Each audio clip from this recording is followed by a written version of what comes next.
আসসালামু আলাইকুম। আচ্ছা, আমরা হচ্ছে গতদিন কতটুকু যেন পড়ছিলাম? আ দেখি একটু।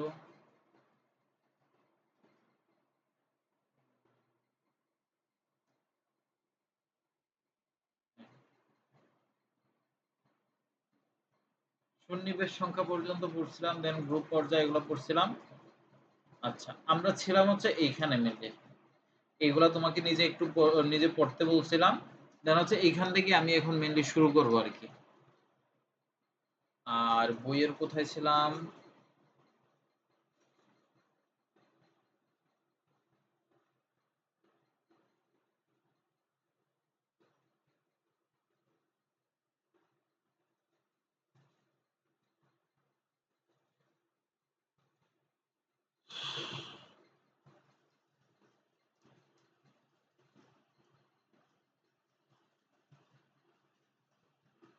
আচ্ছা, এইখান থেকে এই একটা জিনিস একটু পইড়ো তো।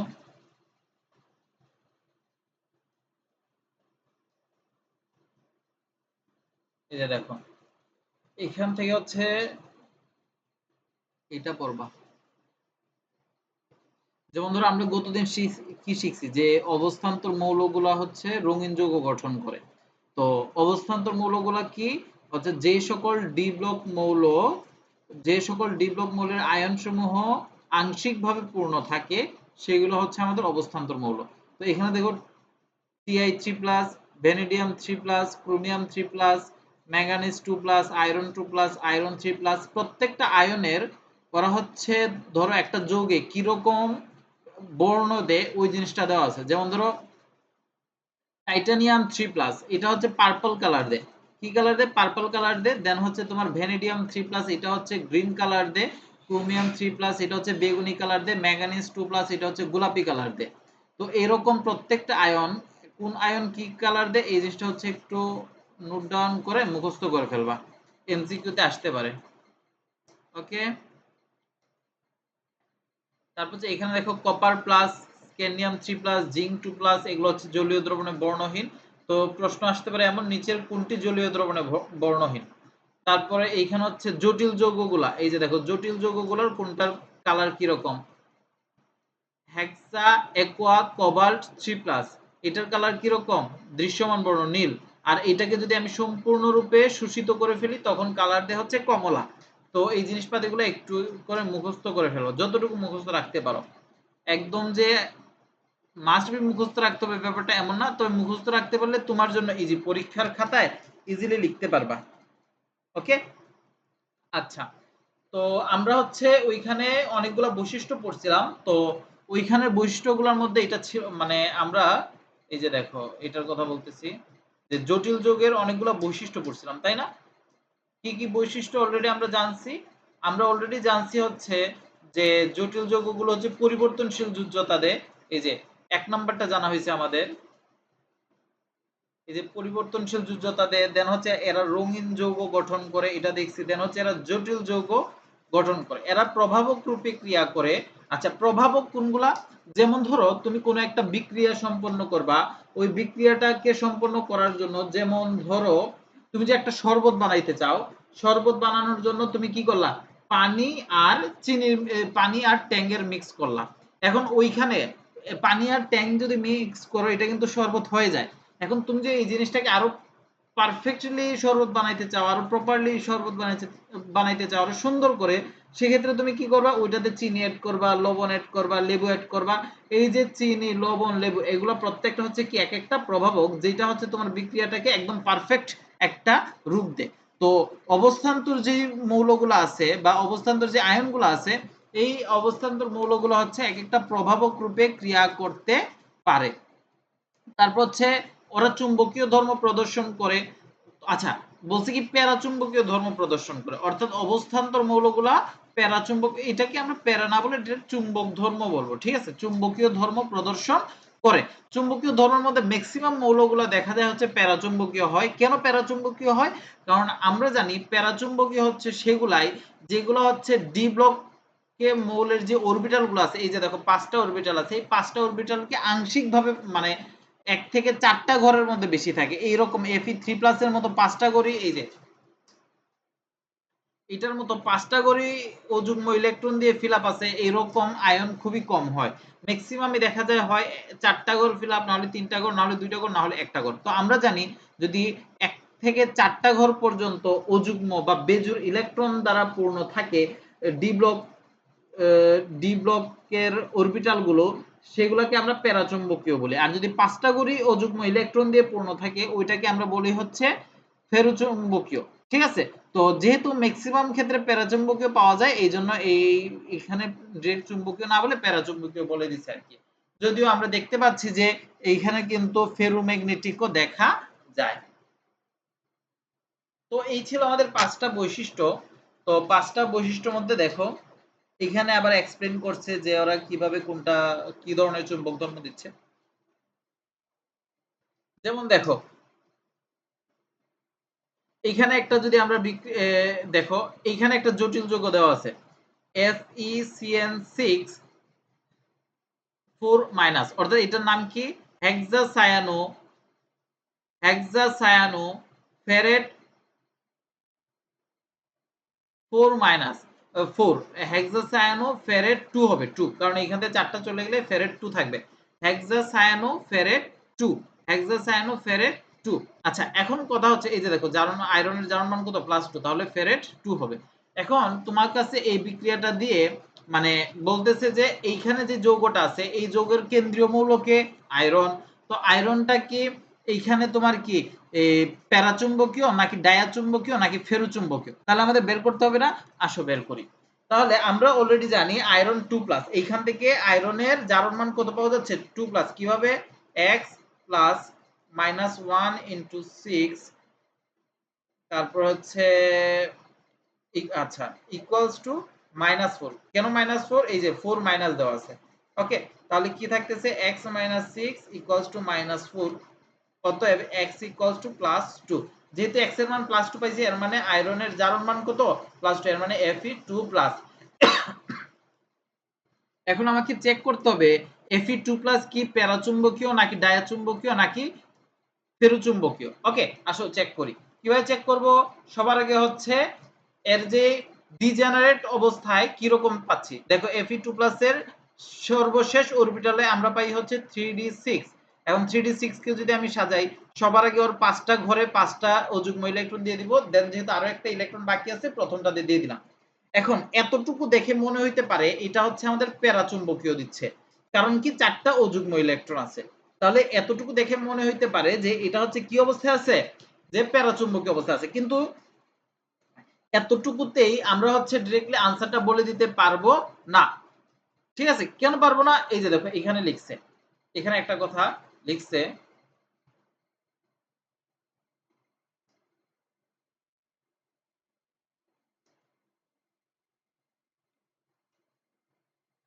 দেখো আমাদের হচ্ছে সবসময়, আচ্ছা আমরা গতদিন একটা জিনিস শিখছিলাম রঙিন যৌগ যখন গঠন করে বলছিলাম, ওইখানে আমরা দেখছিলাম যে ডিজেনারেট অবস্থা থেকে নন ডিজেনারেট অবস্থায় নিয়ে যেতে হয়। এখন নন ডিজেনারেট অবস্থাতে আবার দুইটা স্টেজ থাকে, একটা হচ্ছে ইজি স্টেজ আর একটা হচ্ছে T2G স্টেজ। মনে আছে? এই যে প্রথম যে 3টা ঘর, এই প্রথম 3টা ঘরকে আমরা বলে থাকি হচ্ছে T2G স্টেট, আর শেষের যে 2টা ঘর এই 2টা ঘরকে আমরা বলে থাকি ইজি স্টেট। ওকে, এতটুকু ওকে। আচ্ছা তাহলে এবার দেখো আমি যখন ডিজেনারেট অবস্থা থেকে নন ডিজেনারেট অবস্থায় নিব, কিভাবে নিব? এই ডিজেনারেট যে অবস্থা আছে এই অবস্থাতে আমরা তার মধ্যে কি দিব? এক্সাইটেড করব। এক্সাইটেড করার পর দেখা যাচ্ছে যে এই যে এই তিন, এই যে T2G স্টেট আর ইজি স্টেট, এই দুইটা স্টেজে ভেঙে যাচ্ছে। আচ্ছা আমি এই জিনিসটা একটু হোয়াইট বোর্ডে দেখাই তাহলে ইজি হবে বুঝতে।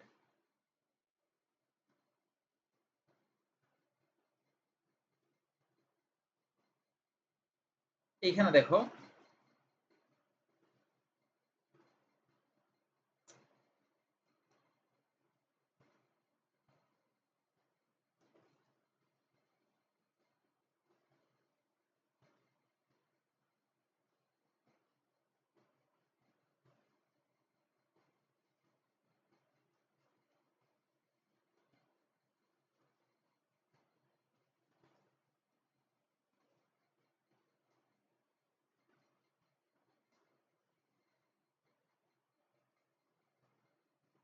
আচ্ছা, এই যে অবস্থাটা, এই অবস্থাটা হচ্ছে কি নরমাল ডিজেনারেট অবস্থা। কি অবস্থা? ডিজেনারেট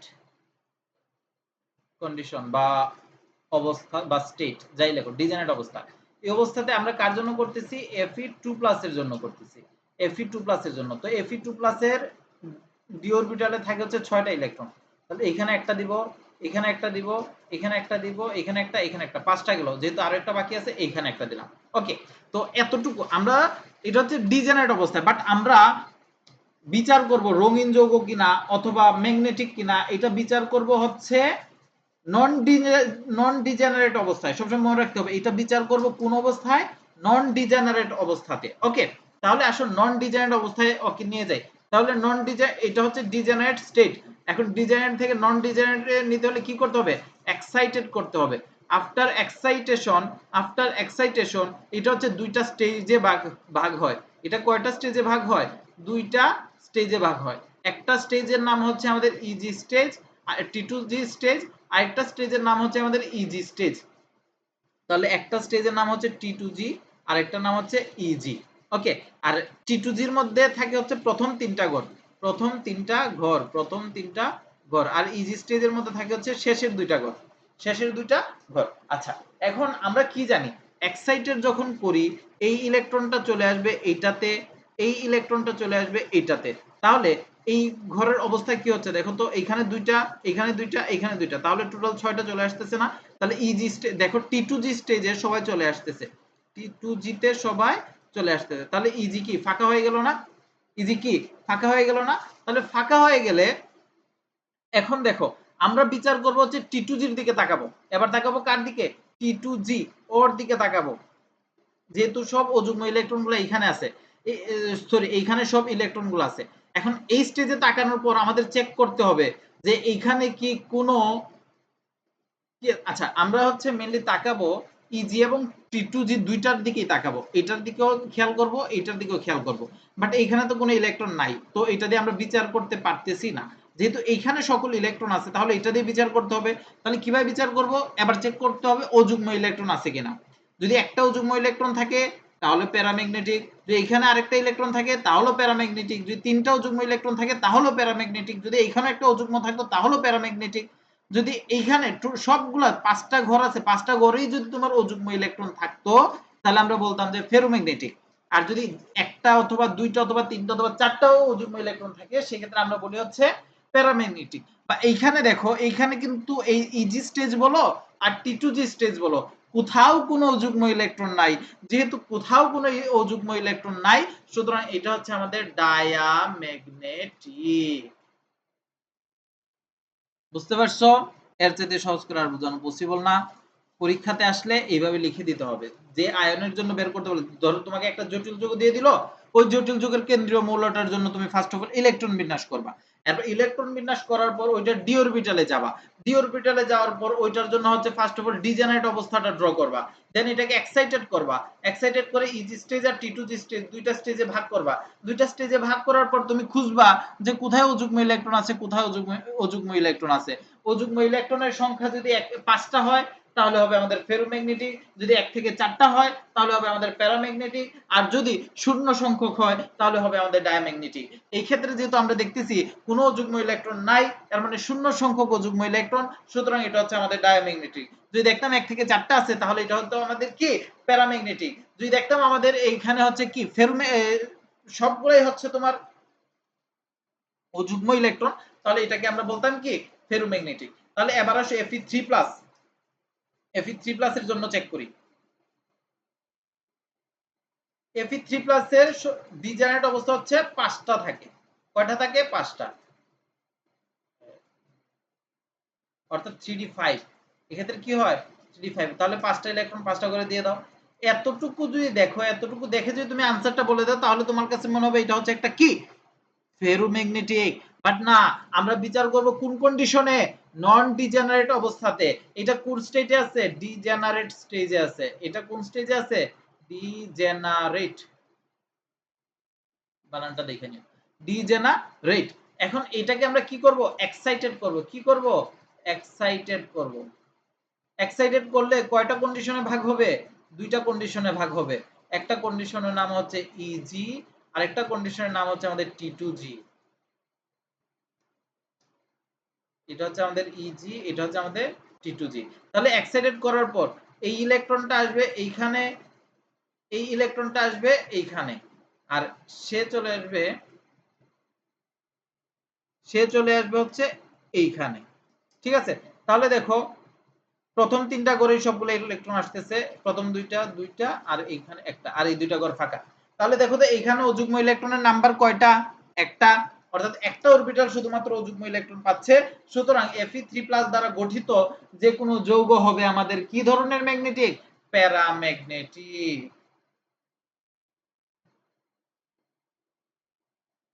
এই যে এদিকে একটু তাকাও, এই যে দেখো,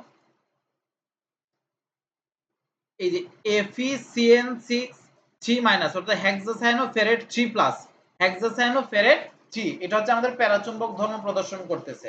এই যে দেখো Fe3+, Fe3+, এটা কি ধরনের চুম্বকীয় দিচ্ছে? এই যে দেখো প্যারাচুম্বকীয়। কি ধরনের চুম্বকীয়? প্যারাচুম্বকীয়। আর হেক্সাসায়ানোফেরেট 2, এটা হচ্ছে আমাদের ডায়াচুম্বকীয়। আশা করি বুঝতে পারছো।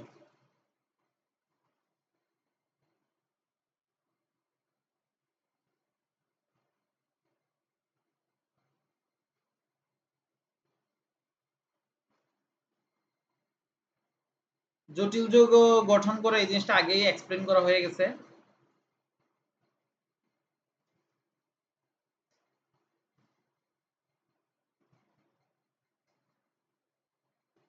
এরপর হচ্ছে অ্যাব্লক মৌল কি, এটাও বলছি। অ্যাব্লক মৌলের মধ্যে আন্ত অবস্থান্তর মৌল, এটাও বলছি। এগুলা লাগবে না, যেগুলা স্কিপ করতেছি এগুলা লাগবে না।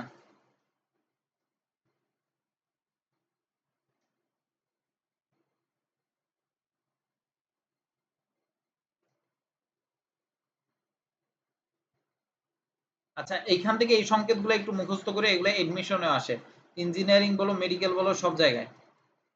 এই এতটুকু নোট করবা, ইম্পর্টেন্ট, এতটুকু নোট করবা।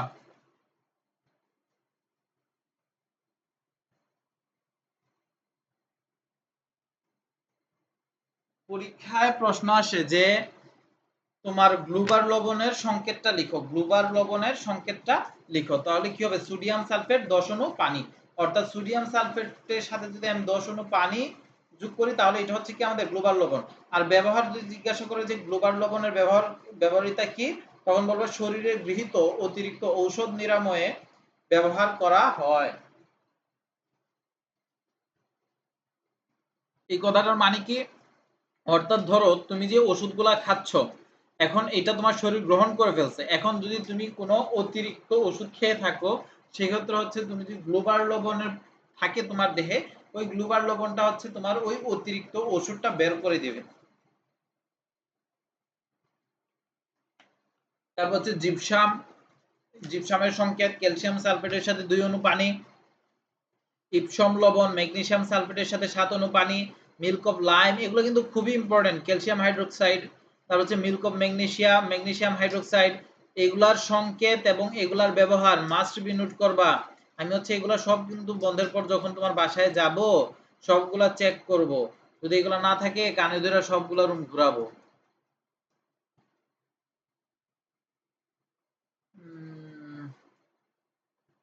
আচ্ছা, এগুলা যদি আমরা পরে চেক করব, যদি লাগে তখন আমরা পড়বো।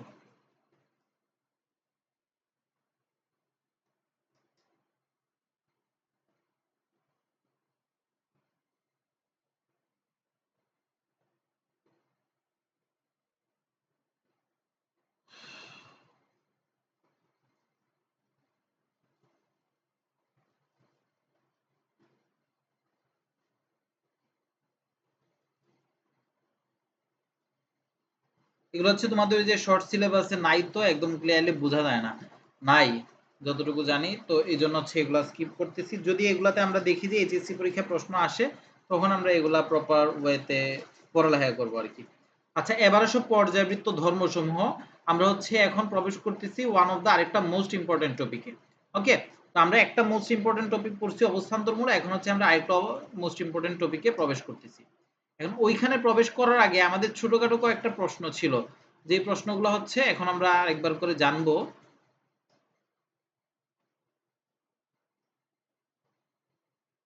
আচ্ছা, এখানে দেখো একটা প্রশ্ন। এই প্রশ্নে বলতেছে যে স্বাভাবিক অবস্থায়, এই প্রশ্নটা স্বাভাবিক অবস্থায় কার্বন ডাই অক্সাইড গ্যাস কিন্তু সিলিকন ডাই অক্সাইড হলো কঠিন পদার্থ কেন? প্রশ্ন আসে পরীক্ষায় মাঝে মধ্যে যে কার্বন ডাই অক্সাইড গ্যাস কিন্তু সিলিকন ডাই অক্সাইড কঠিন কেন? দেখো এখানে কার্বন, কার্বন হচ্ছে গ্রুপ 14 এর একটা মৌল। এই যে এই কার্বন হচ্ছে গ্রুপ 14 এর একটা মৌল, সিলিকনও কিন্তু গ্রুপ 14 এর একটা মৌল। তাহলে কার্বনের সাথে অক্সিজেন মিলিত হয়ে গ্যাস হয়ে গেল, বাট সিলিকনের সাথে অক্সিজেন মিলিত হয় কেন? এটা একটা বালি হয়ে গেল বা কঠিন পদার্থ হয়ে গেল। প্রশ্ন আসে না? তো এটার কারণটা এখন আমরা যদি জানার চেষ্টা করি। কার্বন ডাই অক্সাইড একটি একক অণু। কার্বন ডাই অক্সাইড একটি একক অণু। কার্বন ডাই অক্সাইডের একটি অণুতে একটি কার্বন পরমাণু দুইটি অক্সিজেনের সাথে দ্বিবন্ধন দ্বারা যুক্ত থাকে। দ্বিবন্ধন দ্বারা যুক্ত থাকে। এই যে এই দ্বিবন্ধন, এই যে একটা বন্ধন দুইটা বন্ধন, এদিকেও একটা বন্ধন দুইটা বন্ধন, ঠিক আছে, দ্বিবন্ধন দ্বারা যুক্ত হয় কার্বন ডাই অক্সাইড গঠন সরল রৈখিক। কার্বন ডাই অক্সাইডের অণুসমূহের মধ্যে দুর্বল ভ্যান ডার ওয়ালস বল বিদ্যমান থাকে। কার্বন ডাই অক্সাইডের এইটা হচ্ছে মেইন রিজন। কার্বন ডাই অক্সাইডের অণুসমূহের মধ্যে দুর্বল ভ্যান ডার ওয়ালস বল বিদ্যমান থাকে, তাই সাধারণ তাপমাত্রায় কার্বন ডাই অক্সাইড কি গ্যাস। অপরদিকে দেখো সিলিকন ডাই অক্সাইড হলো পলিমার যৌগ। সিলিকন ডাই অক্সাইড কি ধরনের যৌগ? পলিমার যৌগ। আর কার্বন ডাই অক্সাইড কেমন পাইছিলাম? এটা হচ্ছে আমাদের একটা একক অণু পাইছিলাম। ওকে, অর্থাৎ অসংখ্য সিলিকন ডাই অক্সাইড অণু পরস্পরের সাথে যুক্ত থাকে। সিলিকন ডাই অক্সাইডের গলনাঙ্ক স্ফুটনাঙ্ক বেশি। সিলিকন ডাইঅক্সাইডের কি গলনাঙ্ক স্ফুটনাঙ্ক বেশি, তাই সিলিকন ডাইঅক্সাইড হচ্ছে কি কঠিন পদার্থ। এই জিনিসগুলো একটু পড়তে হবে, পরীক্ষায় আসে কিন্তু মাঝে মধ্যে 2 মার্কে। নিষ্ক্রিয় গ্যাসের পর সবচেয়ে নিষ্ক্রিয় মৌল হলো nitrogen gas. For MCQ this is very important. নিষ্ক্রিয় গ্যাসের পর সবচেয়ে নিষ্ক্রিয় মৌল হলো নাইট্রোজেন গ্যাস। তাই নাইট্রোজেন গ্যাস নিষ্ক্রিয় মাধ্যম হিসেবে ব্যবহৃত হয়। প্রশ্ন আসতে পারে নিষ্ক্রিয় মাধ্যম হিসেবে কোন গ্যাস ব্যবহৃত হয়? আনসার হচ্ছে নাইট্রোজেন গ্যাস। তারপর হচ্ছে পিএইচ3 অপেক্ষা NH3 অধিক ক্ষারধর্ম প্রদর্শন করে। পিএইচ3 অপেক্ষা NH3 অধিক ক্ষারধর্ম প্রদর্শন করে। এটা কিন্তু মনে হয় রিসেন্টলি কোন একটা পরীক্ষায় আসছিল। পিএইচ3 অপেক্ষা NH3 অধিক ক্ষারধর্ম প্রদর্শন করে। আবারও একই ডাউট যে পিএইচ3 পিও হচ্ছে তো ফসফরাস হচ্ছে গ্রুপ 15 এর একটা মৌল, নাইট্রোজেন হচ্ছে গ্রুপ 15 এর একটা মৌল। তাহলে নাইট্রোজেনের সাথে হাইড্রোজেন, তিনটা হাইড্রোজেনের বন্ধন গঠন হলো। সিমিলারলি ফসফরাসের সাথে তিনটা হাইড্রোজেনের বন্ধন গঠন হলো। তবে পিএইচ3 এর চাইতে NH3 টা কেন বেশি ক্ষারধর্মী? আসো জেনে নেই। কারণ ফসফরাসের তড়িৎ ঋণাত্মকতা 2.1 এর চেয়ে নাইট্রোজেনের তড়িৎ ঋণাত্মকতা 3 অনেক বেশি। তাহলে এখান থেকে আমরা কি জানতে পারি? ফসফরাসের যে তড়িৎ ঋণাত্মকতা আছে, ফসফরাসের তড়িৎ ঋণাত্মকতার চাইতে নাইট্রোজেনের তড়িৎ ঋণাত্মকতা বেশি। যেহেতু নাইট্রোজেনের তড়িৎ ঋণাত্মকতা বেশি, সেহেতু নাইট্রোজেনের মধ্যে ইলেকট্রন, এই যে দেখো এখানে বলছে অধিক তড়িৎ ঋণাত্মকতার কারণে ফসফরাস হাইড্রোজেনের তুলনায় নাইট্রোজেন হাইড্রোজেন বন্ধনের ইলেকট্রন মেঘের ঘনত্ব নাইট্রোজেন পরমাণুর দিকে অধিক আকৃষ্ট হয়। এখন কথা হচ্ছে তড়িৎ ঋণাত্মকতা কি? তড়িৎ ঋণাত্মকতা হচ্ছে সমযোজী বন্ধনে শেয়ারকৃত ইলেকট্রন জোড়কে নিজের দিকে টেনে রাখার ক্ষমতাকে তড়িৎ ঋণাত্মকতা বলে। আবারও বলি তড়িৎ ঋণাত্মকতা কি? তড়িৎ ঋণাত্মকতা হচ্ছে সমযোজী বন্ধনে শেয়ারকৃত ইলেকট্রন জোড়কে নিজের দিকে টেনে রাখার ক্ষমতাকে তড়িৎ ঋণাত্মকতা বলে। আমরা এই চ্যাপ্টারেরই কিছুক্ষণ পরেই আমরা হচ্ছে তড়িৎ ঋণাত্মকতা সম্পর্কে ডিটেইলসে জানতে পারবো। তো দেখো তড়িৎ ঋণাত্মকতার যদি আমি একটা সুন্দর উদাহরণ দিতে চাই। আচ্ছা, আমি আগে তড়িৎ ঋণাত্মকতাটা তোমাকে একটু বুঝাই ফেলি।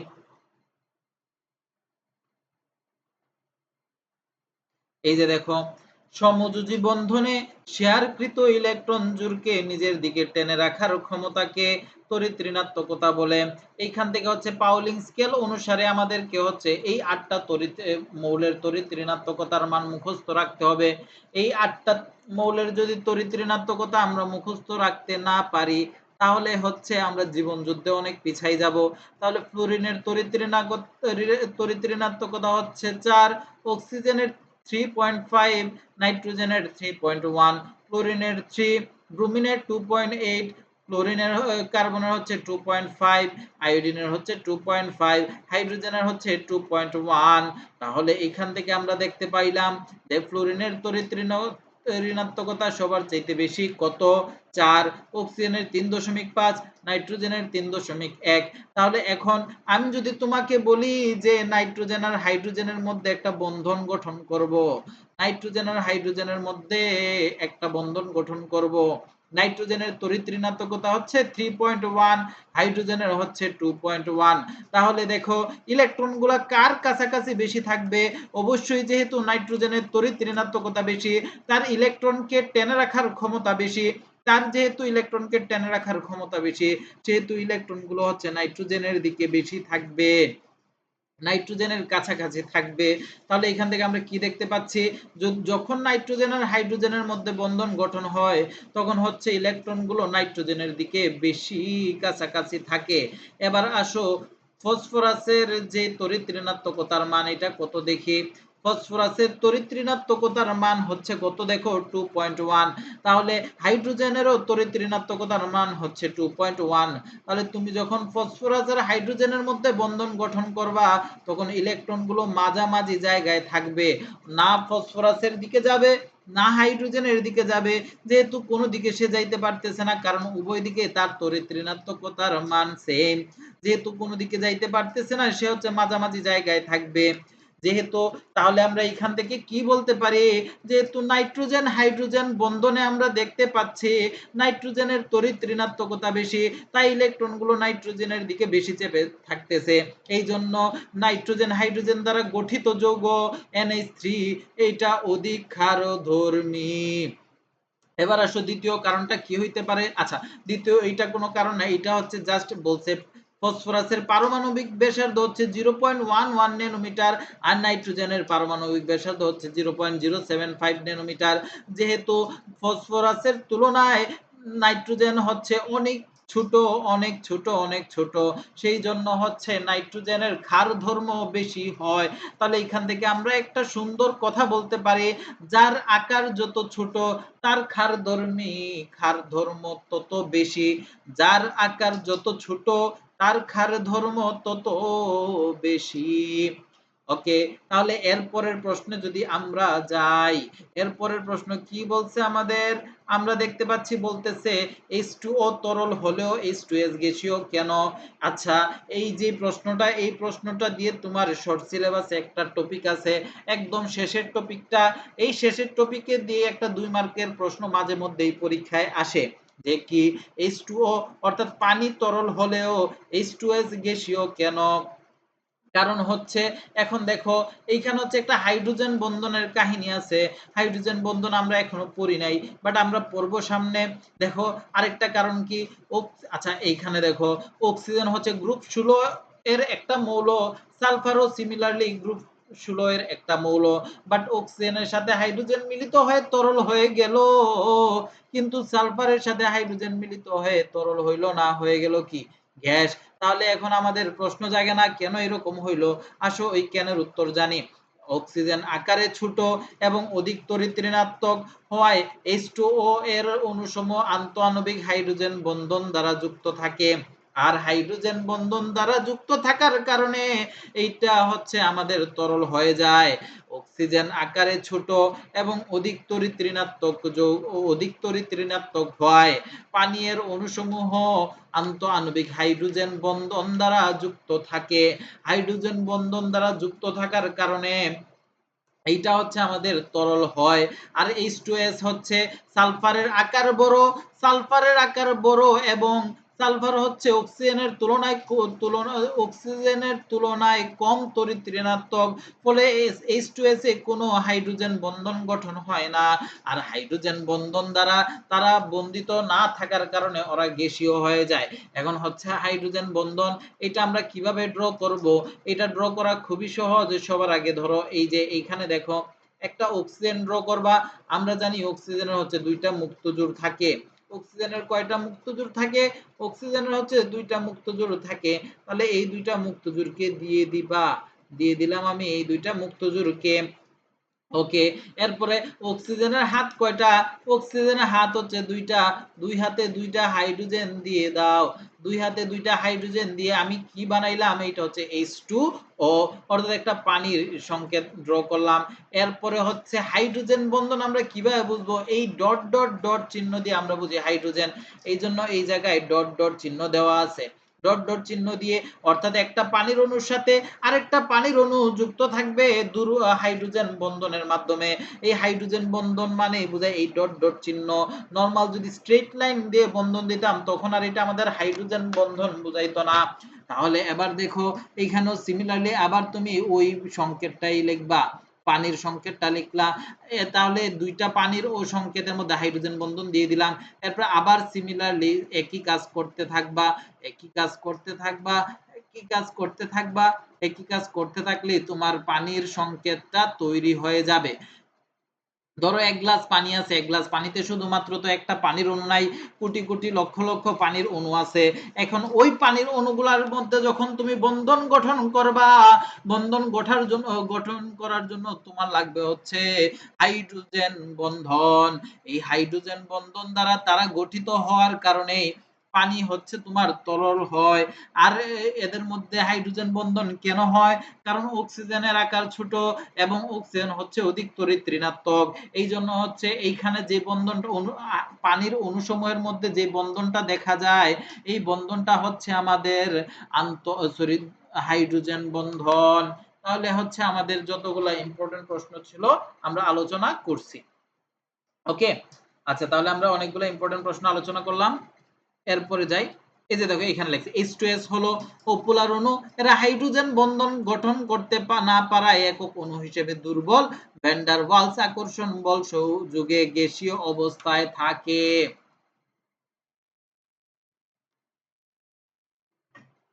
এবার আসো আমরা বইয়ের যেমন মৌলের পর্যাবৃত্ত ধর্ম ছিল, এখন আমরা এইখানেও পর্যাবৃত্ত ধর্মে চলে আসছি। এখন পর্যাবৃত্ত ধর্ম দেখবা অনেকগুলা আছে, বইয়ে অনেকগুলা আছে, অনেকগুলা আছে, অনেকগুলা আছে। অনেকগুলার মধ্যে এইখানে হচ্ছে 7টা ইম্পর্টেন্ট পর্যাবৃত্ত ধর্ম নিয়ে আলোচনা করা হয়েছে। পরীক্ষায় মেনলি এই 7টার মধ্যেই প্রশ্ন এসে থাকে, এর বাহিরে খুবই কম আছে। তাহলে দেখো, তাহলে দেখো, তাহলে দেখো আমাদের পর্যাবৃত্ত ধর্মসমূহ কি কি?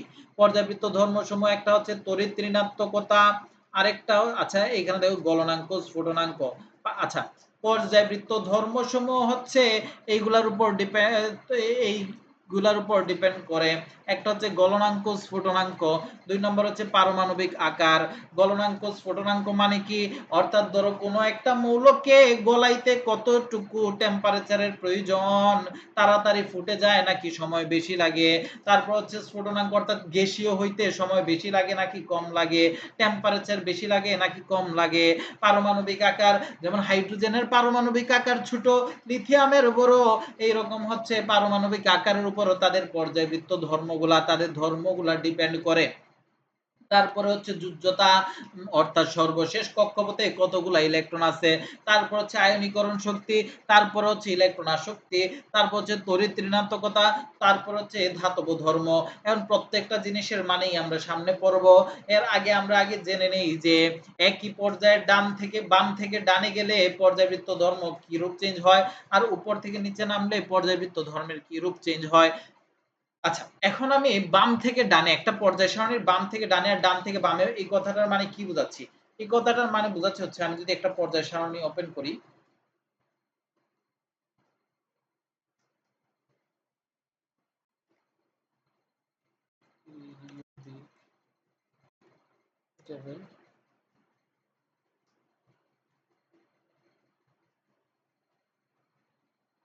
এটা একটু কালারফুল আছে, এটা ওপেন করলাম।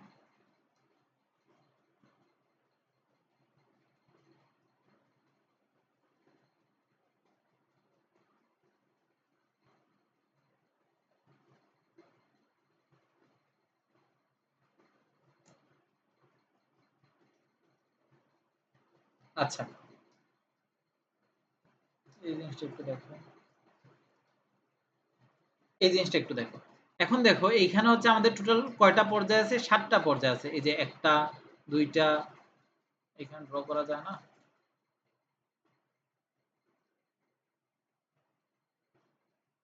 এই যে ১টা ২টা ৩টা ৪টা ৫টা ৬টা ৭টা। আর গ্রুপ কয়টা আছে? ১৮টা। এখন দেখো পর্যায়গুলোর মৌলসমূহ কি?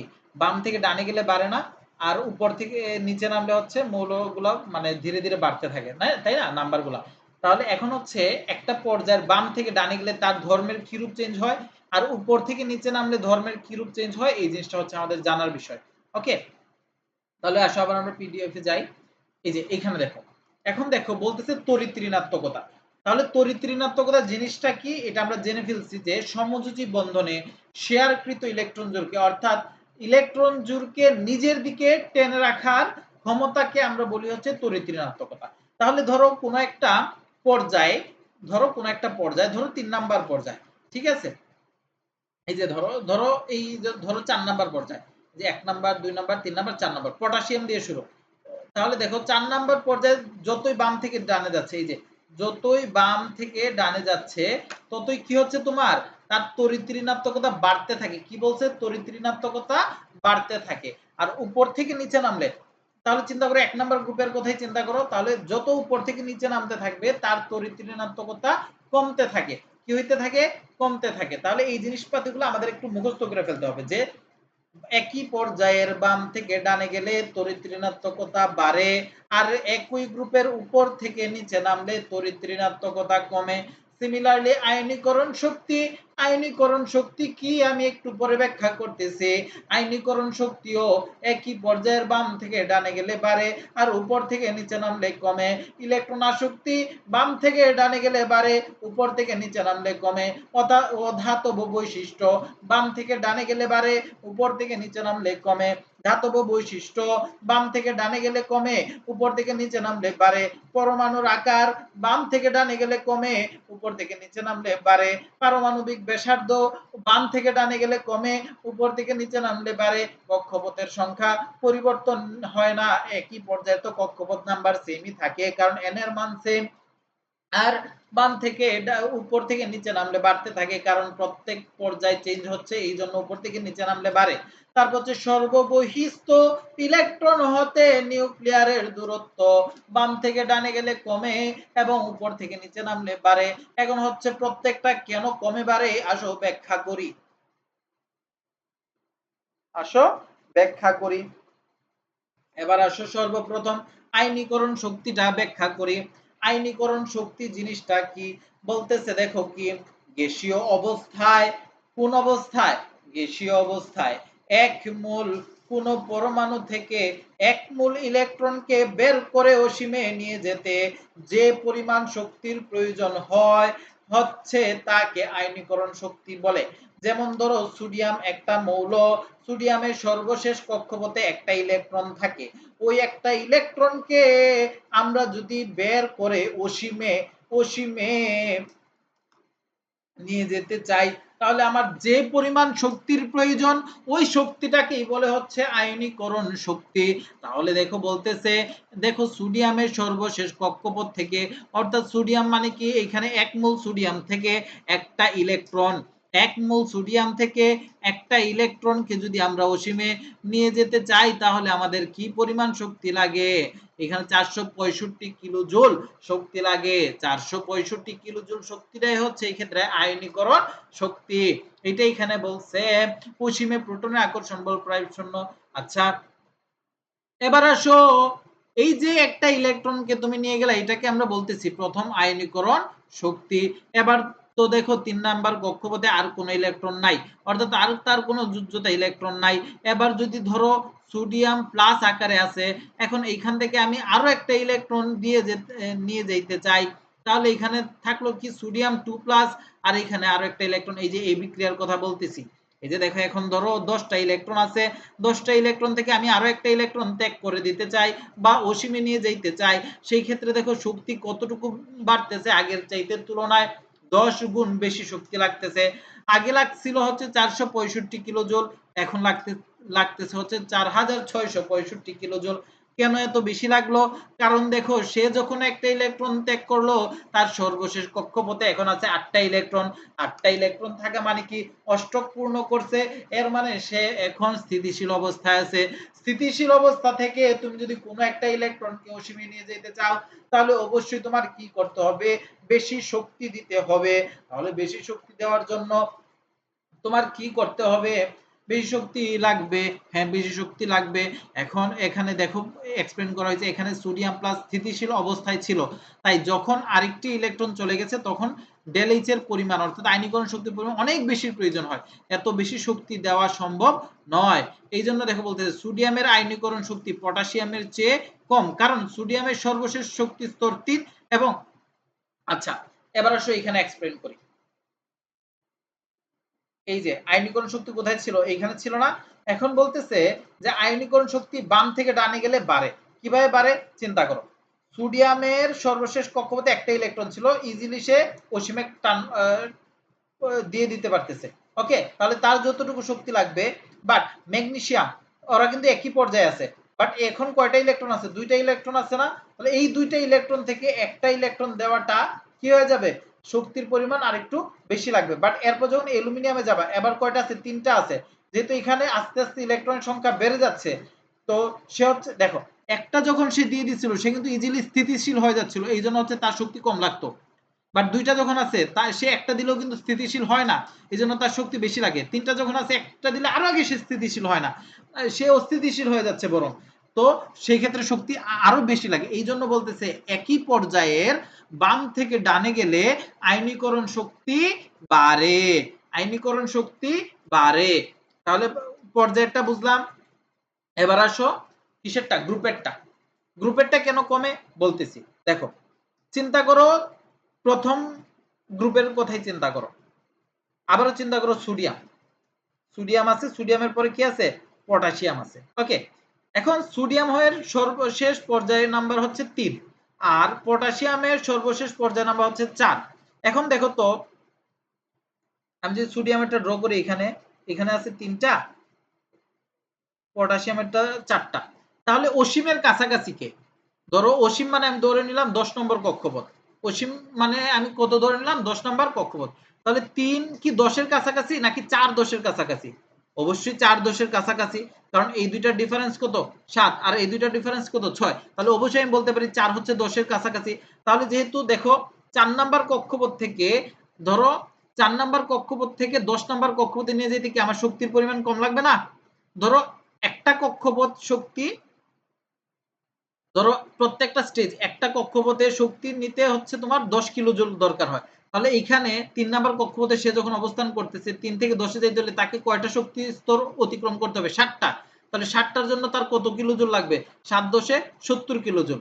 আর যেটা 4 নাম্বার কক্ষপথে আছে তার যেতে লাগবে 6 10 60 কিলো জুল। তাহলে অবশ্যই আমরা দেখতে পারতেছি যে উপর থেকে নিচে নামলে আয়নীকরণ শক্তির পরিমাণ কমে যাচ্ছে। বোঝা গেছে? ওকে, না বুঝলে বারবার শুনবা তাহলে বুঝে যাবা। তাহলে আয়নীকরণ শক্তির কাহিনী শেষ। ওকে,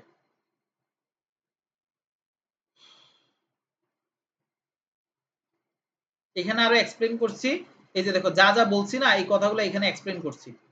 এই যে দেখো সোডিয়ামের আয়নীকরণ শক্তি পটাশিয়ামের চেয়ে কম, কারণ সোডিয়ামের সর্বশেষ শক্তি স্তর 3 এবং পটাশিয়ামের 4।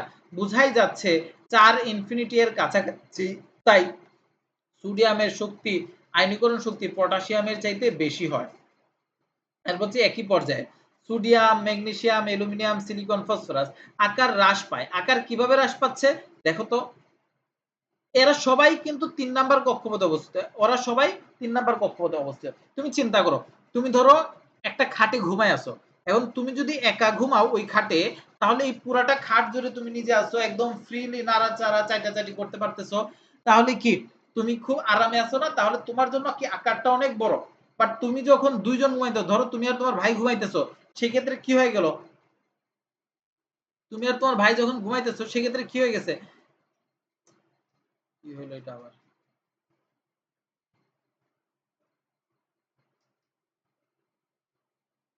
আচ্ছা, এখন দেখো ধরো তুমি আর তোমার ভাই ঘুমাইতেছো, তাহলে তুমি আর তোমার ভাই যখন ঘুমাচ্ছ তখন কি একটা খাট দুই ভাগে ভাগ হয়ে গেল না? তাহলে তোমার আগে একা একটা খাট জুড়ে ছিলা, এখন খাটের দুই ভাগ হয়ে গেছে, তোমাদের দুইজনের জন্য হয়ে গেছে। তাহলে কি এখন তোমার আকার ছোট হওয়া মানে কি তোমার আগে সম্পত্তি যতটুকু ছিল এখন সম্পত্তিটা কি হয়েছে ভাগ হয়ে গেছে, এর মানে কি কমে গেছে না? এর মানে তোমার আকারও কিন্তু কমে গেছে। এবার যখন তিনজন হবা আকার আরো কমবে, চারজন হবা আকার আরো কমবে, অর্থাৎ তুমি আস্তে আস্তে খুবই কম জায়গা পাচ্ছ। আগে যেখানে একটা পুরো খাট পাইছিলে এখন পাচ্ছই না বলতে গেলে। এই জন্য বলতেছে যে একই পর্যায়ের বাম থেকে ডানে গেলে আকার কি হয়, ছোট হয় বা হ্রাস পাইতে থাকে। আর আকার হ্রাস পাওয়া মানে কি আয়নীকরণ শক্তিটা বেড়ে যাওয়া। বোঝা গেছে? এখানে আমি এক্সপ্লেন করছি খুব ভালোভাবে, একটু পড়ে নিও। এরপর আসি ইলেকট্রন আসক্তি। এখন আয়নীকরণ শক্তির উল্টাটা হচ্ছে তোমার ইলেকট্রন আসক্তি। ব্যাপার কেমন? আগে আয়নীকরণ শক্তি কি বলছি যে এক মোল ইলেকট্রনকে অসীমে নিয়ে যাইতে যে পরিমাণ শক্তির প্রয়োজন, আর ইলেকট্রন আসক্তি হচ্ছে অসীম থেকে এক মোল ইলেকট্রনকে নিয়ে আসতে কি পরিমাণ শক্তির প্রয়োজন। আগে হচ্ছে আমরা মৌল থেকে অসীমে দিতাম, আর ইলেকট্রন আসক্তি বলতেছে অসীম থেকে ইলেকট্রন আমরা ওই মৌলে নিয়ে আসব। যে কাজটা করে হচ্ছে ক্লোরিন। ক্লোরিন কি করে, একটা ইলেকট্রন গ্রহণ করে ক্লোরিন মাইনাস হয় না? কি করে ক্লোরিন একটা ইলেকট্রন গ্রহণ করে মাইনাস হয়, একটা ইলেকট্রন গ্রহণ করে ক্লোরিন মাইনাস হয়। এর মানে কি সে হচ্ছে এক মোল ইলেকট্রন গ্রহণ করছে, এক মোল ইলেকট্রন গ্রহণ করছে। তার সর্বশেষ কক্ষপথে 7টা ইলেকট্রন ছিল, সে যদি আর একটা ইলেকট্রন গ্রহণ করতে পারে তাহলে সে কি হয়ে যাবে, পরিপূর্ণ হয়ে যাবে, তাই স্থিতিশীল হবে। তাহলে এই জন্য হচ্ছে এই একটা ইলেকট্রন গ্রহণ করতে তার শক্তির পরিমাণটা তুলনামূলক একটু কম লাগে। আচ্ছা, এবার আসো এখানে আমরা কি পড়ছিলাম, ইলেকট্রন আসক্তি একই পর্যায়ের বাম থেকে ডানে গেলে বাড়ে, সেম আগের এক্সপ্লানেশন, তারপর উপর থেকে নিচে নামলে কমে, সেম আগের এক্সপ্লানেশন। ওকে, তাই আমি আর নতুন করে এটা এক্সপ্লেন করতেছি না, একদম আগের এক্সপ্লানেশনটাই। এখন দেখো এখানে কিছু ব্যতিক্রম আছে, পরীক্ষা মেইনলি প্রশ্ন আসে ব্যতিক্রমগুলো দিয়ে। যে দেখো বলতেছি কি ফ্লুরিন অপেক্ষা ক্লোরিনের ইলেকট্রন আসক্তি বেশি কেন? হিসাব মতে কি হওয়ার কথা, ফ্লুরিন হচ্ছে 2 নম্বর কক্ষপথে আছে, ক্লোরিন হচ্ছে 3 নম্বর কক্ষপথে আছে। তো আমরা জানি উপর থেকে নিচে নামলে শক্তি কি কমার কথা, উপর থেকে নিচে নামলে শক্তি কমে, সেই হিসাবে ফ্লুরিনের শক্তি বেশি, ক্লোরিনের শক্তি ইলেকট্রন আসক্তি কম হওয়ার কথা। আর এখানে বলতেছে ফ্লুরিনের ইলেকট্রন আসক্তি ক্লোরিনের চাইতে বেশি। উল্টাই গেল না কথা? কেন বেশি শুনো, বলতেছে ফ্লুরিনের ইলেকট্রন আসক্তি ক্লোরিন অপেক্ষা কম, কারণ ফ্লুরিন পরমাণুর ক্ষুদ্র আকার, ফ্লুরিনের ইলেকট্রন বিন্যাসের সর্বশেষ শক্তি স্তর হলো দ্বিতীয় শক্তি স্তর, তৃতীয় শক্তি স্তরের তুলনায় দ্বিতীয় শক্তি স্তরের আকার ছোট হয় এবং ক্ষুদ্র পরিসরে 7টি ইলেকট্রন থাকায় তাতে ইলেকট্রন ম্যাগের ঘনত্ব তুলনামূলকভাবে অনেক বেশি। ফলে আগমনকারী ইলেকট্রনের প্রতি দ্বিতীয় শক্তি স্তরের ইলেকট্রন সমূহের বিকর্ষণ বেশি হয়, ফ্লুরিনের ইলেকট্রন আসক্তির মান কম। আশা করি কিছুই বুঝো নাই, এবার আসো সুন্দর করে একটু বোঝানোর ট্রাই করি। দেখো ফ্লুরিনের হচ্ছে সর্বশেষ কক্ষপথ হচ্ছে 2, অর্থাৎ দেখো 2 নাম্বার কক্ষপথে 7টা ইলেকট্রন আছে, আবার 3 নাম্বার কক্ষপথে 7টা ইলেকট্রন আছে। তাহলে দেখো 2 নম্বর কক্ষপথে যখন 7টা ইলেকট্রন থাকতে তার জায়গা চিন্তা করো, তোমার একটা খাট আছে 2 মিটারের একটা খাট, এখন 2 মিটারের খাটে তোমরা 7 জন থাকতেছো, খুবই চিপাচিপি হয়ে যাইতেছে না? আবার 3 মিটারের খাটে 7 জন থাকতেছো, একটু আরামে ঘুমাইতেছো না? বুঝতে পারছো ব্যাপারটা? এইটাই কিন্তু এখানে বলছে যে ফ্লুরিনের ইলেকট্রন আসক্তি ক্লোরিন অপেক্ষা কম, কারণ ফ্লুরিন পরমাণুর ক্ষুদ্র আকার, এই যে ফ্লুরিন পরমাণুর কি ক্ষুদ্র আকার, ফ্লুরিনের ইলেকট্রন বিন্যাসের সর্বশেষ শক্তি স্তর হলো দ্বিতীয় শক্তি স্তর, তৃতীয় শক্তি স্তরের তুলনায় দ্বিতীয় শক্তি স্তরের আকার ছোট হওয়ায় এবং ক্ষুদ্র পরিসরে, যেটা বলছি 7টি ইলেকট্রন থাকায় তাতে ইলেকট্রন ম্যাগের ঘনত্ব তুলনামূলকভাবে অনেক বেশি। ইলেকট্রন ম্যাগ মানে ধরো 7 জন মানুষ আছো তোমরা এই 2 মিটারের খাটে, তাহলে কি খুবই ঘনত্বটা খুব ডেনসিটি খুব বেশি হয়ে যাচ্ছে না, ঘনবসতি?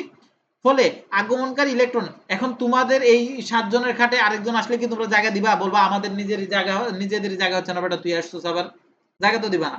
বাট যখন তোমরা একজন 3 মিটারের খাটে যাচ্ছ তখন তো 7 জন ঘুমাইলে বলে আচ্ছা আরেকজন আসলে তো আমরা জায়গা দিতে পারি, সমস্যা নেই। তো তখন হচ্ছে তৃতীয় নম্বর কক্ষপথে যখন আসবে তোমরা ইজিলি জায়গা দিতে পারবা, বাট 2 নম্বরে যখন আসতেছে তখন তোমরা জায়গা দিতে চাচ্ছ না, এই জন্য বলতেছে যে দ্বিতীয় শক্তি স্তরে ইলেকট্রন সমূহের বিকর্ষণ বেশি। কি বেশি?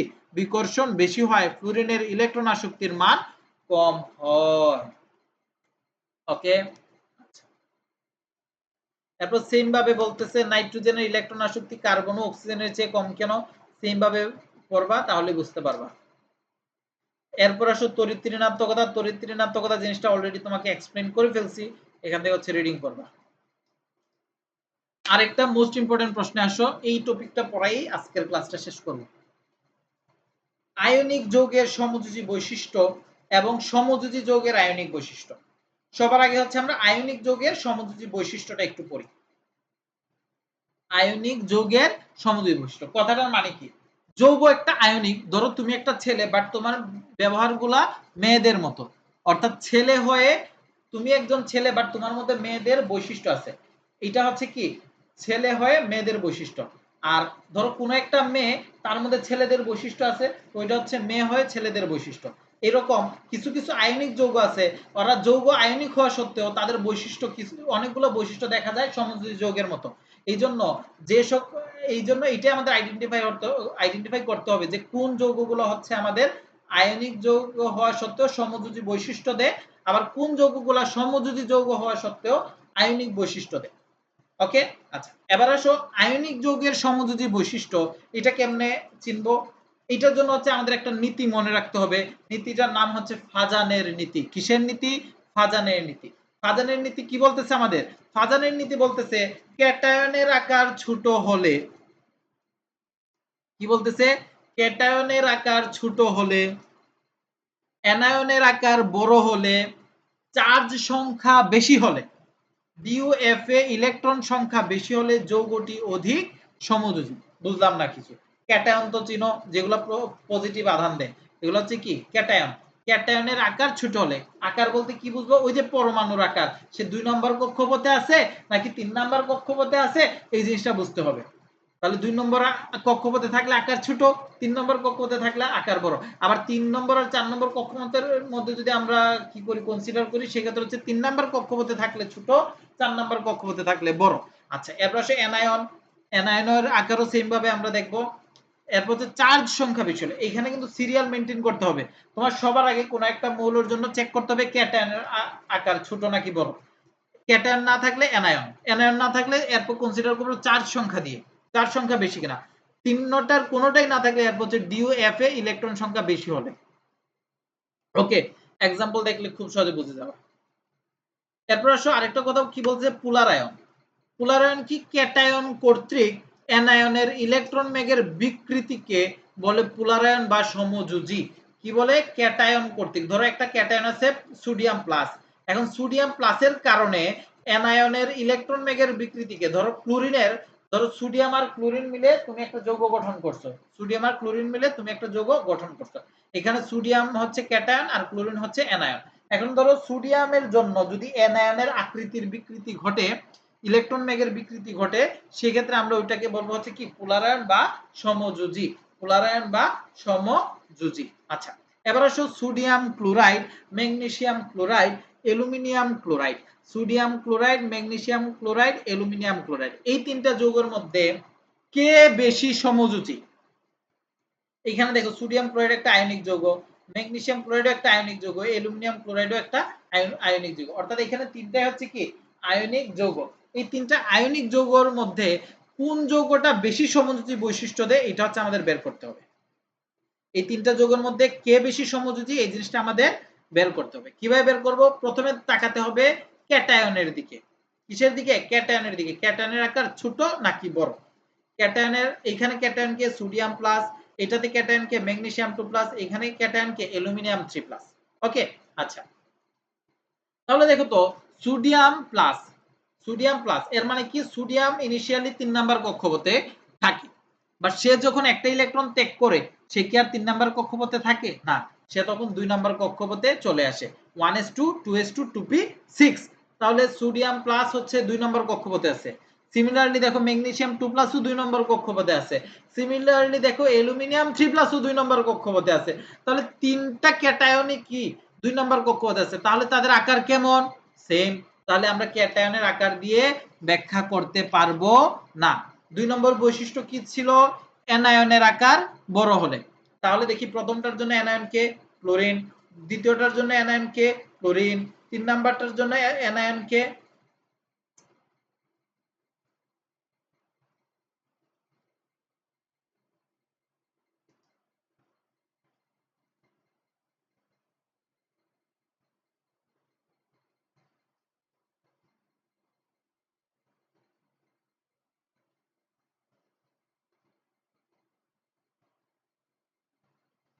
আচ্ছা যা বলতেছিলাম যে দেখো এখানে কিন্তু অ্যানায়ন সব সময় ক্লোরিন, তাহলে ক্লোরিন যেহেতু আছে সব ক্ষেত্রে তাহলে ক্লোরিনের আকার তো সেমই হবে, তাই না?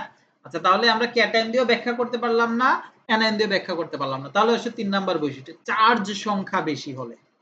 তাহলে এখানে নাম্বার অফ চার্জ দেখবা, তাহলে সোডিয়ামের চার্জ সংখ্যা হচ্ছে একটা, ম্যাগনেসিয়ামের হচ্ছে দুইটা, অ্যালুমিনিয়ামের হচ্ছে তিনটা, তাহলে এই তিনজনের মধ্যে চার্জ সংখ্যা বেশি কার?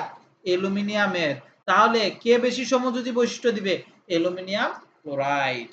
বোঝা গেছে? এই জন্য দেখো অ্যালুমিনিয়াম ক্লোরাইড সবচেয়ে বেশি সমযোজী।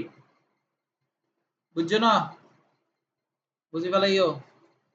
আচ্ছা এরপর আরেকটা एग्जांपल দেখো, সিলভার ফ্লোরাইড আর সিলভার ক্লোরাইডের মধ্যে কে বেশি সমযোজী?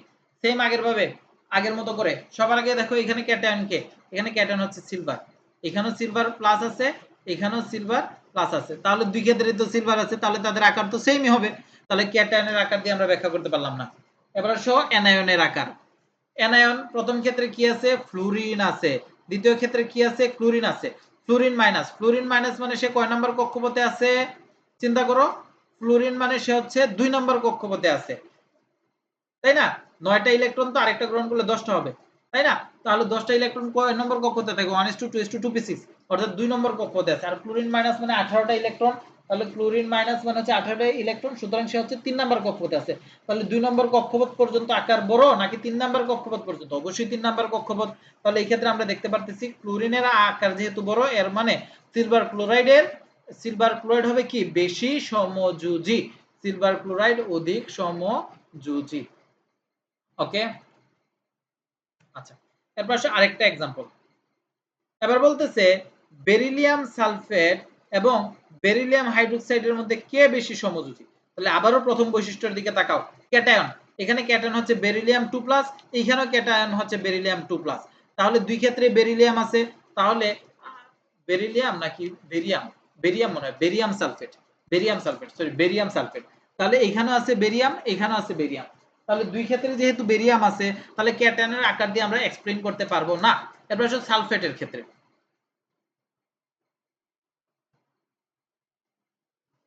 আচ্ছা এটা দেখো, এটা কিন্তু আমাদের একটা অণু, এটা কি আমাদের অণু, তো এটা হচ্ছে সালফেট 2-, এইগুলোর ক্ষেত্রে এই যে এরকম যদি থাকে একের অধিক মৌল দিয়ে, অর্থাৎ যদি কোনো অণু দেওয়া থাকে, এখানে কি আছে হাইড্রোক্সিল মাইনাস, এখানে দেখো অণু দেওয়া আছে, এখানেও অণু দেওয়া আছে, এগুলো হচ্ছে কি অণুর সাথে বন্ধন গঠন করছে, তাহলে এগুলাকে হচ্ছে আমরা অ্যানায়নের আকার দিয়ে ব্যাখ্যা করতে পারবো না। এই জন্য হচ্ছে আমরা ডিরেক্টলি চলে, কারণ এখানে তো কোনো অ্যানায়ন নাই আসলে, আর অ্যানায়নের আকার দিয়ে এক্সপ্লেন করা পসিবল না, এই জন্য হচ্ছে আমরা ডিরেক্টলি চার সংখ্যায় চলে যাব। দেখো তো সালফেটের চার সংখ্যা কত? 2, আর এটার কত? 1, তাহলে চার সংখ্যা বেশি কার? ওর বেশি, বেরিয়াম সালফেটের, তাহলে অবশ্যই বেরিয়াম সালফেট অধিক সমযোজী হবে। বোঝা গেছে? এগুলো কিন্তু পরীক্ষা অনেক আসে। আচ্ছা এরপরের উদাহরণ, sodium fluoride lithium chloride, sodium fluoride lithium chloride, তাহলে সবার আগে আসো ক্যাটায়নের দিকে তাকাই। এখানে ক্যাটায়ন আছে সোডিয়াম প্লাস, আর এখানে আছে লিথিয়াম প্লাস, তাহলে আমরা দেখতে পাচ্ছি সোডিয়াম প্লাস হচ্ছে 2 নম্বর কক্ষপথে থাকে, আর লিথিয়াম প্লাস হচ্ছে 1 নম্বর কক্ষপথে থাকে, তাহলে অবশ্যই 1 নম্বর কক্ষপথের আকার ছোট, 2 নম্বর কক্ষপথের আকার বড়, তাহলে এখান থেকে আমরা বলতে পারি ক্যাটায়নের বৈশিষ্ট্য দিয়ে লিথিয়াম ক্লোরাইড অধিক সমযোজী।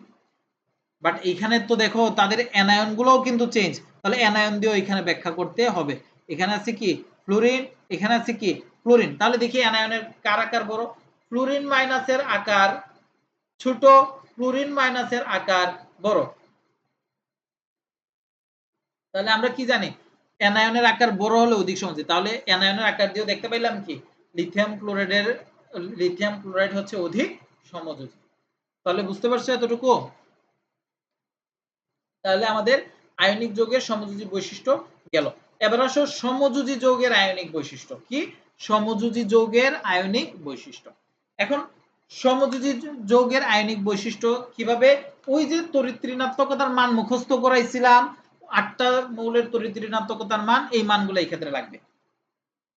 অর্থাৎ ডেল ইএন অর্থাৎ ইলেকট্রোনেগেটিভিটি অর্থাৎ তড়িৎ ঋণাত্মকতার মানের পার্থক্য যদি শূন্য হয়, অর্থাৎ এই যে দেখো এখানে ক্লোরিন অণুর মধ্যে বন্ধন, তাহলে ক্লোরিন অণুর বন্ধন কেমন হবে, ক্লোরিন ক্লোরিন হবে, তাহলে ক্লোরিনের তড়িৎ ঋণাত্মকতা 3, এই ক্লোরিনের তড়িৎ ঋণাত্মকতাও 3, অর্থাৎ ইলেকট্রনগুলো কোথায় থাকবে, মাঝামাঝি জায়গায় থাকবে, অর্থাৎ তাদের পার্থক্য কত, 3 - 3 = কত, 0। তো বলছে যদি কখনো তড়িৎ ঋণাত্মকতার পার্থক্য 0 হয়, সেই ক্ষেত্রে এটা হবে আমাদের বিশুদ্ধ সমযোজী। এটা কি হবে আমাদের বিশুদ্ধ সমযোজী। ওকে, দেন আসো 2 নম্বর বৈশিষ্ট্য। 2 নম্বর কি বলছে, বলছে যে তড়িৎ ঋণাত্মকতার পার্থক্য 0.5 এর চাইতে কম হয়। তড়িৎ ঋণাত্মকতার পার্থক্য যদি 0.5 এর চাইতে কম হয়, ওইটা হবে কি আমাদের অপুলার, অর্থাৎ কি কম সমযোজী। কি হবে, কম সমযোজী। আগেরটা কি একদম পিওর সমযোজী ছিল না, এবার আর পিওর না, ভেজাল আছে সমযোজীতে, অর্থাৎ তার সমযোজী বৈশিষ্ট্যটা একটু একটু করে কমে যাচ্ছে, সে আস্তে আস্তে করে আয়নিক হওয়ার ট্রাই করতেছে, অর্থাৎ সে ছেলে থেকে আস্তে আস্তে করে মেয়ে হওয়ার বৈশিষ্ট্য দেখা যাচ্ছে তার মধ্যে। প্রথমে জামা কাপড় পরা শুরু করলো শেপ টেপ কইরা, আস্তে আস্তে সে পুরো মেয়ে হওয়ার ট্রাই করতে, লিপস্টিক টিপস্টিক দিল আর কি। তো এবার দেখি তড়িৎ ঋণাত্মকতার পার্থক্য কেমন, কার্বন আর হাইড্রোজেন, মিথেন মিথেন অণুর তড়িৎ ঋণাত্মকতার পার্থক্য দেখি। তাহলে মিথেন অণু কিভাবে বন্ধন গঠন করছে, কার্বন আর হাইড্রোজেন, কার্বনের তড়িৎ ঋণাত্মকতা হচ্ছে 2.5, হাইড্রোজেন হচ্ছে 2.1, তাহলে দুইটা পার্থক্য কত, 0.4। যেহেতু তড়িৎ ঋণাত্মকতার পার্থক্য 0.5 এর চেয়ে কম, সেহেতু এটা কি অপোলার অথবা কম সমযোজী। এবার আসো 3 নাম্বার বৈশিষ্ট্যে, বলছে তড়িৎ ঋণাত্মকতার পার্থক্য যদি 0.5 থেকে 1.7 এর মধ্যে থাকে, 0.5 এর সমান অথবা 0.5 এর চেয়ে বড়, 1.7 এর সমান অথবা 1.7 এর ছোট, তাহলে দেখি অ্যামোনিয়া, অ্যামোনিয়া, নাইট্রোজেন, হাইড্রোজেন, দেখো নাইট্রোজেন হচ্ছে 3.1, হাইড্রোজেন হচ্ছে 2.1, তাহলে 3.1 থেকে 2.1 গুলো কত থাকে, 1 থাকে, তাই না? তাহলে 1 কি এই রেঞ্জের মধ্যে আছে, তাহলে এটা হচ্ছে পোলার। পোলার মানে কি আয়নিক, পোলার মানে কি কম আয়নিক বা আয়নিক। ওকে, আচ্ছা এরপর হচ্ছে কি ডেল ইএন এর তড়িৎ ঋণাত্মকতার পার্থক্য যদি 1.7 এর চাইতে বেশি হয়, এটাকে আমরা বলতেছি সর্বাধিক পোলার অথবা পিওর। সে পুরো মাইয়া হয়ে গেছে, সে ছিল ছেলে জন্মগতভাবে, বাট কাইটা গুইটা জামা কাপড় পরে লিপস্টিক টিপস্টিক দিয়া পুরা একদম মেয়ে হয়ে গেছে, বুঝছো? তো দেখি এটার একটা এক্সাম্পল হচ্ছে হাইড্রোজেন ফ্লোরাইড। দেখো পার্থক্য কত, 4-2.1, তার মানে 1.9। তো এটা হচ্ছে আমাদের সমযোজী যৌগের আয়নিক বৈশিষ্ট্য। তো আয়নিক যৌগের সমযোজী বৈশিষ্ট্য যেমন ইম্পর্টেন্ট, সমযোজী যৌগের আয়নিক বৈশিষ্ট্য ইম্পর্টেন্ট। তাহলে এখান থেকে আমরা, আচ্ছা এখান থেকে হচ্ছে তুমি এই জিনিসপাতিগুলো কিন্তু পড়তে হবে, বুঝছো? এই যে পর্যাবৃত্ত ধর্ম খুবই ইম্পর্টেন্ট, পরীক্ষায় কিন্তু আসে এগুলা। এই পার্ট 3 খুব ভালোভাবে পড়বা, একটা লাইনও বাদ দিবা না। পার্ট 3 বই থেকে পড়বা, সবগুলা পড়তে থাকবা। আগে হচ্ছে আমি নোটে যতটুকু পড়াইছি ততটুকু পড়বা, এরপর হচ্ছে এখান থেকে পড়তে থাকবা, তাহলে হচ্ছে ক্লিয়ার হয়ে যাবে। কারণ আমি হচ্ছে নোটে সহজ ভাষায় লিখছি, আর এখানে হচ্ছে বইয়ের ভাষায় লেখা। সবকিছু পড়বা, যা স্ক্রল করতেছি সবকিছু। Part 3 full, part 4, part 4, part 5, part 6, part 7টা লাগবে না, পার্ট 8ও লাগবে না, পার্ট 6 পর্যন্ত পড়বা।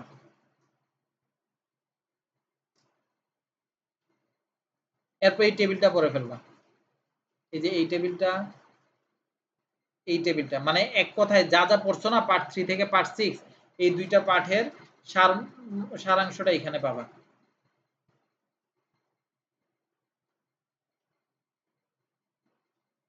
তারপর এই টেবিলটা পড়ে ফেলবা যে কোন অক্সাইড কি ধরনের ধর্ম দেখায়, এগুলো এমসিকিউতে আসে। এরপর এইটা, এগুলো এমসিকিউর জন্য ইম্পর্টেন্ট।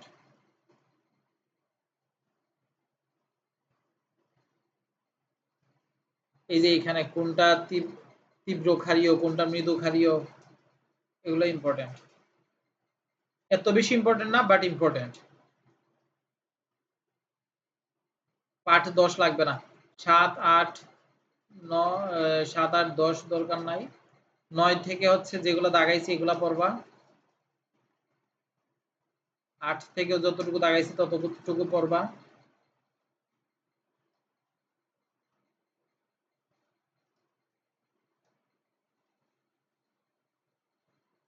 পাঠ 11 কিন্তু অলরেডি আমি পড়াই ফেলছি। ওই যে আয়নিক যৌগের সমযোজী বৈশিষ্ট্য, সমযোজী যৌগের আয়নিক বৈশিষ্ট্য এখানেই আছে। এই জিনিসটা না, এই জিনিস হ্যাঁ, আয়নিক যৌগ এবং সমযোজী যৌগের মধ্যে পার্থক্য এই জিনিসটা নোট ডাউন করবা এবং পড়বা।